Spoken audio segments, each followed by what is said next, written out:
ingin melakukan wawancara sedikit dengan Bapak terkait dengan tugas demonstrasi konseptual modul 3.1 pengambilan keputusan berdasarkan nilai-nilai kebajikan, di mana Bapak sebagai pemimpin di sini, kepala sekolah di SMP Negeri 25 Takengon.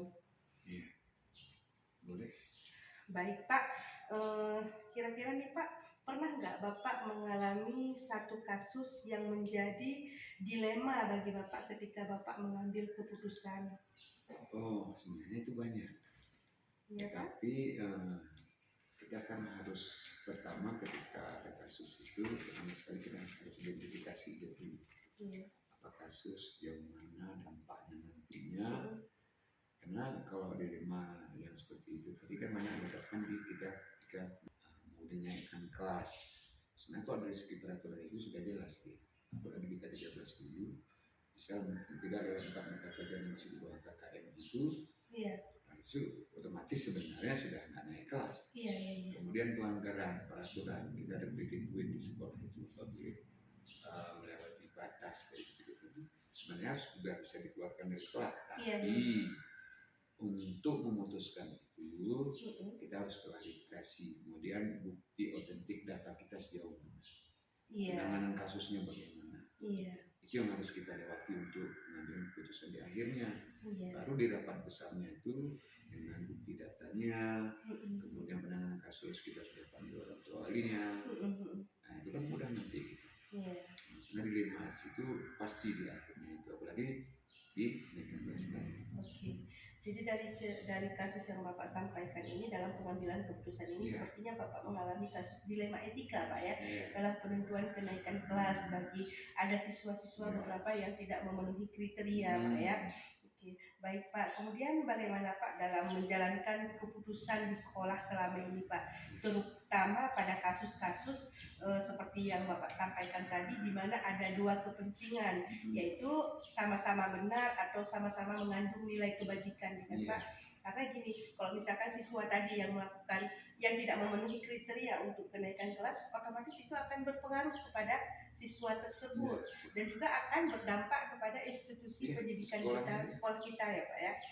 Kira-kira Pak, bagaimana Bapak selama ini dalam pengambilan keputusan tersebut?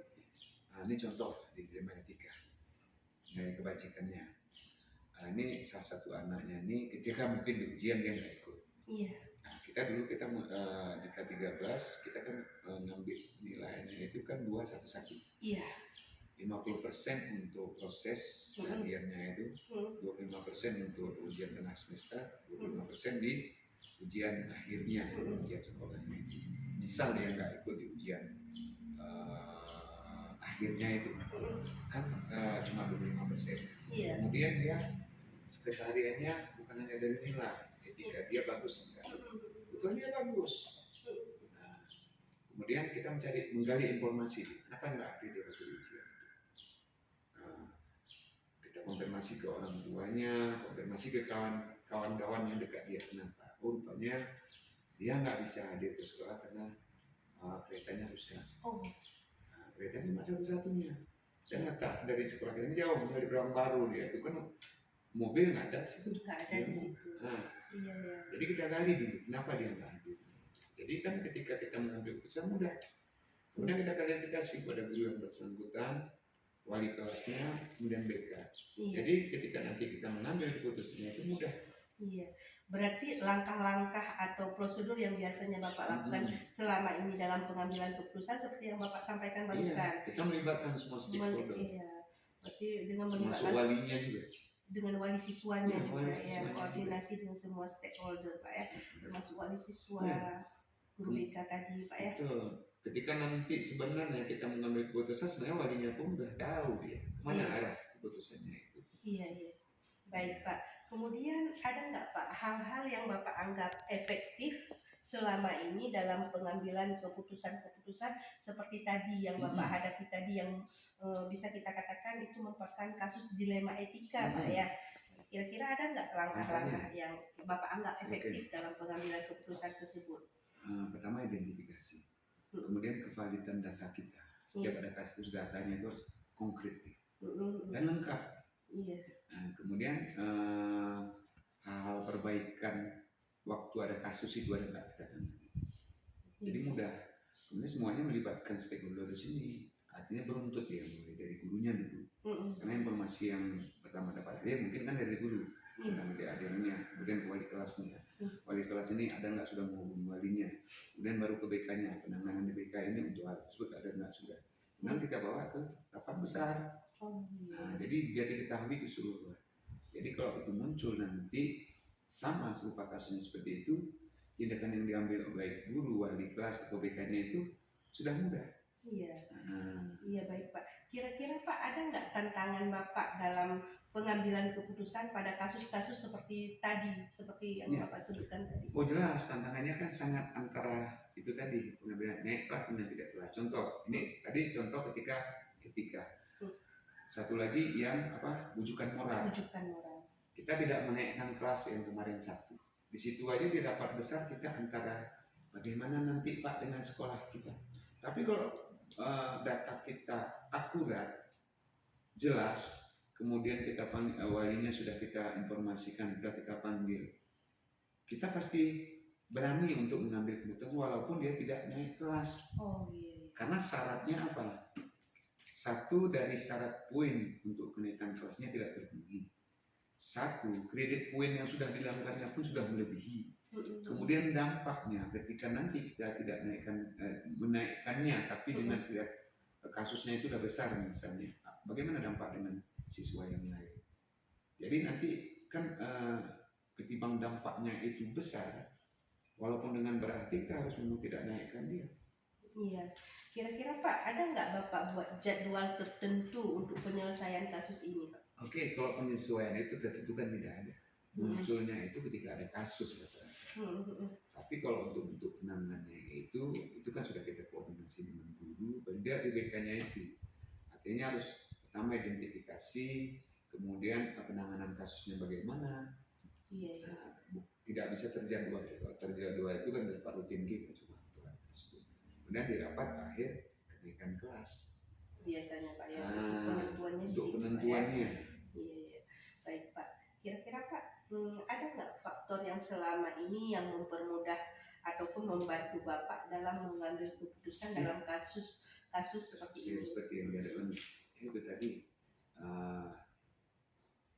pembantu yang sangat kentara sekali kan dari banyaknya kasus ini sebenarnya. Jadi penanganan kasus itu kalau misalnya ini berarti ini dia, kemudian stakeholder yang terlibat di situ, mulai dari guru tadi, pengambilan keputusannya bagaimana, wali kelasnya, BK-nya, dan guru yang lainnya.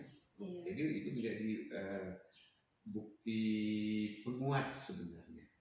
Artinya mengambil keputusan, telisik, telusur, baru kita putuskan. Iya, berarti nggak langsung Pak ya. Oh, nggak bisa. Bapak tidak sendiri, berarti ada yang membantu di sini Pak ya, yang mempermudah Bapak dalam mengambil keputusan ini. Baik Pak, dari apa yang Bapak sampaikan ini, kira-kira apa nih Pak pembelajaran yang bisa kita petik nih dari pengalaman Bapak dalam mengambil keputusan tadi? Sebenarnya sangat berharga. Ketika seseorang itu dihadapkan dengan banyaknya kasus, itu menjadi pembelajaran buat dia. Kemudian akurasi dari pengambilan kebijakan itu juga. Itu pembelajaran yang paling sangat berharga sekali sebenarnya. Apalagi ya tentang waktu di sekolah ini aja lah, mungkin saya sudah hampir 15 tahun. Jadi kasus kita dihadapkan dengan hampir mirip dengan kasus-kasus yang sama. Kemudian pembelajaran yang paling bagus sekali kolaborasi untuk kita semua ini, koordinasi dari jenjang yang paling bawah itu paling mudah, sehingga nanti kita ada data akurat yang bisa kita pertanggungjawabkan dalam penentuan keputusan akhirnya. Seperti ini ya Pak ya. Berarti di sini bisa saya ambil pelajaran bahwasannya ini bisa saya ambil intisari dalam pengambilan keputusan.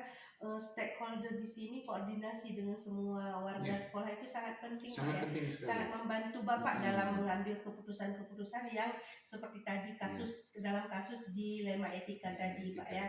Baik Pak, sehingga ini nantinya juga akan berpengaruh dalam penentuan kebijakan Bapak Pak ya. Baik Pak, terima kasih banyak Pak atas waktunya. Demikian saja wawancara saya untuk kali ini. Sekali lagi Pak, terima kasih atas waktunya. Saya akhiri. Assalamualaikum warahmatullahi wabarakatuh. Waalaikumsalam.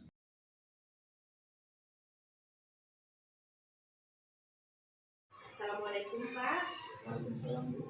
Maaf Pak mengganggu waktunya. Saya ingin wawancara sedikit dengan Bapak terkait dengan pengumpulan tugas saya di modul 3.1 pengambilan keputusan berdasarkan nilai-nilai kebajikan, di mana Bapak di sini sebagai pemimpin di SD Negeri 2 Cakung Jember. Ya, Bu. Mohon waktunya sebentar Pak. Ya, Bu. Baik Pak, di sini ada beberapa pertanyaan yang ingin saya tanyakan. Apakah Bapak bersedia Pak? Insya Allah, Bu, semampu saya. Iya baik Pak, terima kasih Pak. Yang pertama Pak, selama ini bagaimana Bapak dapat mengidentifikasi kasus-kasus yang merupakan dilema etika ataupun bujukan moral di sekolah Bapak nih Pak?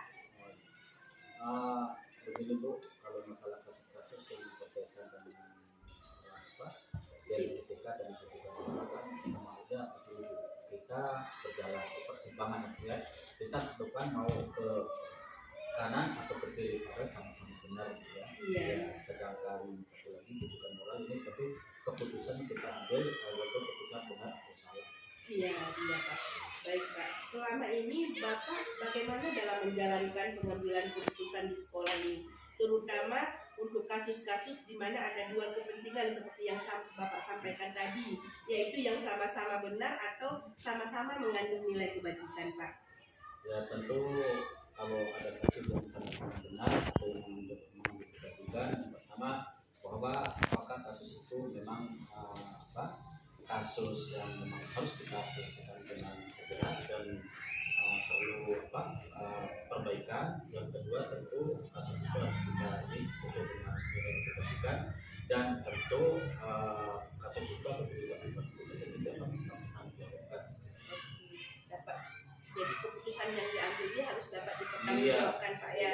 Baik Pak, langkah-langkah atau prosedur seperti apa yang biasanya Bapak lakukan selama ini? Langkah-langkah yang sering kami lakukan seperti ini tentu apabila ada laporan seperti itu kita harus kita terima ini tentu kita mengenai nilai-nilai tersaring yang bertentangan. Artinya kasus itu dapat seperti itu menentukan siapa saja yang terlibat dalam situasi kasus tersebut. Selanjutnya mengumpulkan fakta-fakta yang relevan. Jadi fakta-fakta apa saja dapat kita temukan. Selanjutnya mengajukan benar atau salah kasus tersebut dan melakukan paradigma investigasi tersebut lagi mengambil keputusan. Berarti itu langkah-langkah yang biasanya dilakukan dalam pengambilan keputusan Pak ya. Berarti sebuah tahapan itu. Nah Pak, kemudian hal-hal apa saja yang selama ini Bapak anggap efektif dalam pengambilan keputusan pada kasus-kasus dilema etika tersebut? Yang dianggap efektif yaitu apabila kasus itu ada dan kita ambil dengan segera, walaupun mungkin efektifnya itu mengambil